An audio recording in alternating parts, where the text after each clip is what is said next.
The Cold War ended over 30 years ago, making the idea that Russia would invade a foreign nation, a sovereign nation like Ukraine, pretty much unthinkable.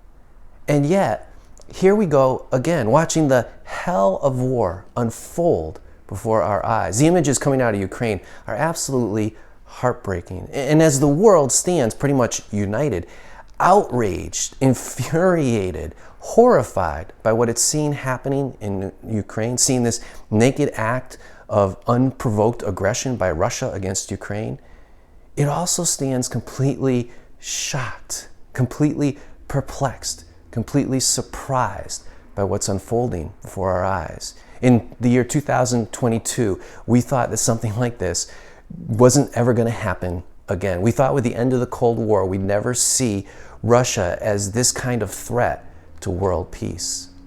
But if you think about it, we really shouldn't be all that shocked by this. The only reason we're shocked is because we have this kind of collective naivete about human nature. We believe that with enough enlightenment and enough education and enough evolution, that the better angels of our nature will take over. We believe that with enough encouragement, with enough exhortation, with enough nurturing and tools being given to people, that people will behave in basically good ways. We listen to songs now for decades that exhort us to imagine a world where everyone gives peace a chance, that exhort us to think that all you need is love.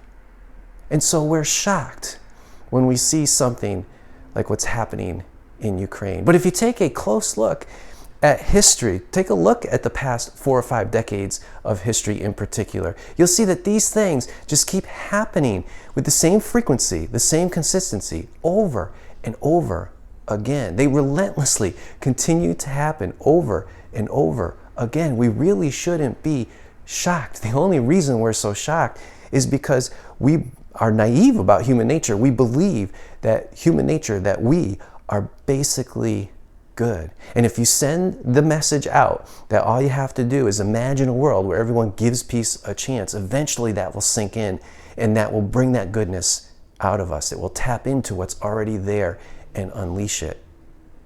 But the reality is, it hasn't. Because the truth about us isn't that we're basically good. I was watching Meet the Press and its coverage this Sunday on the war in Ukraine. And at the end of the show, as they normally do, they had the round table with the experts, the pundits talking. Initially, they were like in total agreement, kind of in a rare moment of complete agreement about how great it was that Ukraine was able to resist the Russian onslaught, to provide a lot more resistance than anybody thought, especially Russia, they were going to be able to do, at least for now. Then they talked about how the world has been united against Ukraine and how wonderful it is that the world has stepped up far better, far stronger than anybody thought was going to happen, and how wonderful that was. But then they got into another topic, which frankly I can't remember because of what happened, where they started to disagree with one another. Of course, it was along party lines. And while the show often has heated arguments, they remain civil. This didn't remain civil. This kind of devolved into name-calling and accusations. I mean, it got really ugly. And right there on the screen, watching what was happening with these 4 pundits, it was so painfully clear that the same thing that is at the root of the war between Russia and Ukraine is at the root of this group of human beings trying to have a discussion about the war. Human beings who should know better because they're talking about a war where people can't get along, and even they can't get along. The group that is responsible for these songs, which keep exhorting us to imagine a world where everyone gives peace a chance and all you need is love. If you didn't catch the illusion, that's the Beatles. The Beatles, those songs have been out since the 60s, 5 decades or so of listening to this message, and they aren't the only ones, but they're kind of the most prominent, popular, everybody knows. But if you look at the Beatles, even they couldn't give peace a chance. They broke up. They couldn't find peace among themselves. They're singing about these wonderful, lofty ideas and the need for everybody to be able to find peace with one another and within the world. And yet they, the 4 of them, couldn't find peace among themselves. In an angry letter that John Lennon wrote, Paul McCartney, apparently, after they had broken up, Lenin says that in the final analysis, the Beatles were just as much of jerks. He actually doesn't use the word jerks. He uses another word, but I'll clean it up. Just as much jerks as anyone else. The Beatles themselves, exhorting us to give peace a chance, couldn't give peace a chance among themselves. Christianity says that the truth about us is that we are fundamentally broken. We aren't fundamentally good. To be clear, Christianity isn't saying that we should walk around thinking that we're worthless, that we have no value, that we should be constantly ashamed and guilt-ridden. Not at all. It says that we have immense value. We're made in the image of God. Our value is actually so immense, it's eternal. The intrinsic value that God has given us in creating us is an eternal value. So it's not saying that we're worthless. And it's not denying that we oftentimes are able to do really good things. And in many cases, people do very sacrificial, heroically good things. But what it says is, if you take a realistic look at human beings, at human nature, what you find is that we aren't basically good, but we're basically self-absorbed. We're turned in on ourselves. And all the division in the world, all the lack of peace is rooted in that.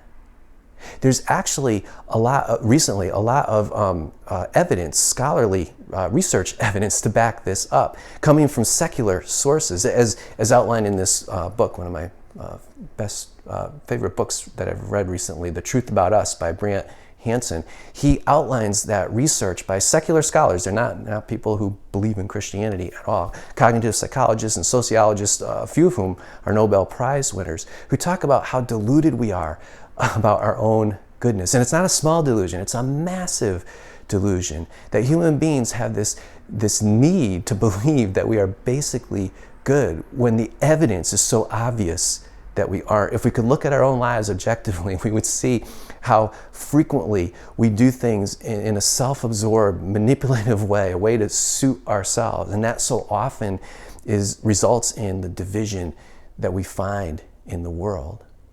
But Christianity wants to tell us the truth about us, not as the beginning and the end of the story, not to leave us depressed or pessimistic about human nature or feeling bad about ourselves. It wants to tell us the truth about humanity because that's only the beginning of the story in Christianity. You can only fix a problem once you've identified what the problem is. You can only cure a disease once you understand what that disease is. The reason that all these exhortations to give peace a chance haven't resulted in peace in the world or peace in our lives or peace in our hearts is because they're not addressing the actual problem. They're assuming that human beings are fundamentally good, and that's why none of these exhortations ever work. But if you start with the assumption that there's something broken about us, something deep within about human nature that needs to be fixed, then you can address the problem. That's exactly what Christianity does, what it's offering.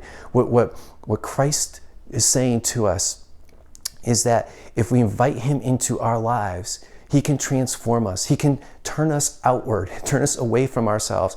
His love can give us the security, the peace that we need. We can rest so secure in that we can be free and liberated to love other people, to be other focused, to find peace with them because we have peace with him in our hearts. We have peace with God in our hearts.